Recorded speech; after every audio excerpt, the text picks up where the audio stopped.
Today's video is going to be an update video on my cat, Julia, my friend. She gave me full permission to ask the Beezers their opinion on a situation involving her and her boyfriend and suspected infidelity. And then I'm going to be done with it because, you know, she doesn't want me to talk about it anymore.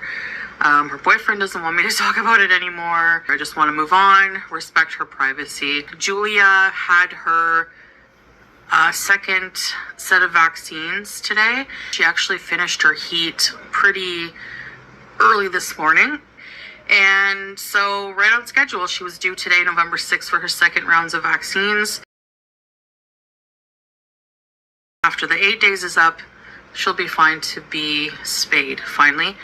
And she'll have to spend 2 days at the animal hospital where she will be having the procedure done. You people don't have to worry anymore about her, whatever, you know, whatever. The fake outrages, whatever. She's fine. She's going to be fine. And that's the update on that.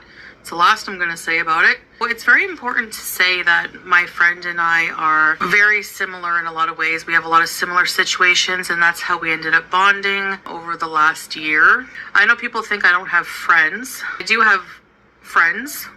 Sure, Jan. I'm going to come on here and be like, oh yeah, I talked to this friend. They would be doxxed instantly. We ended up, you know, the dust settled. They made up. They talked and she got more information out of him. Your mentality whenever you've had an incident of infidelity in your relationship, he never cheated in person, but he was talking to someone online or something like that. When that happens to you in a relationship, any situation that you encounter involving any female, the immediate response is to be defensive and to be suspicious and to think the worst. You know, her boyfriend found out about her coming online and confiding in strangers on the internet, which is, you know, I told her, but it's never a good idea to bring your personal life to the internet, especially for relationships. The boyfriend was mad that, you know, he didn't get to voice his side. I'm going to do that a bit here for him and for her.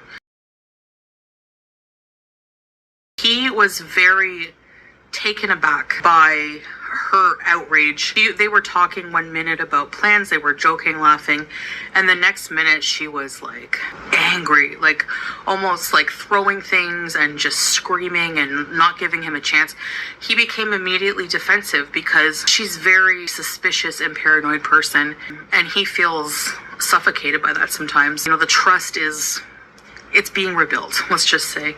So his response was immediately defensive. I'm not showing you anything. You don't deserve to see it. The way you're screaming at me, and, you know, I don't want to feel like I'm in jail and blah, blah, blah. Another thing is also he was worried to show her the conversation. He didn't think that she would understand the situation because she has overreacted before. I said, you know, you have to understand that that's a normal response, and you have to have patience with situations like this, especially if there was a breach of trust in the past. I think he finally understands that, and it's a lot to understand that, just so in case you were wondering.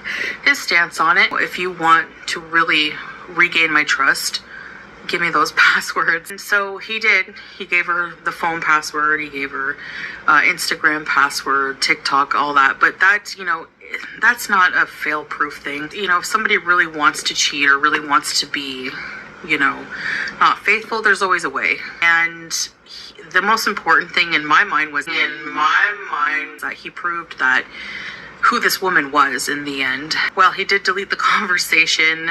He was able to find a picture of her and her husband. Apparently this woman is married. He was also defending, like, she wasn't showing her cleavage. This woman was wearing like a more tight-fitting, snug-fitting t-shirt.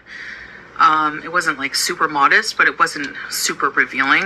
I think my friend was just initially like, oh my gosh, you know, she's a prostitute.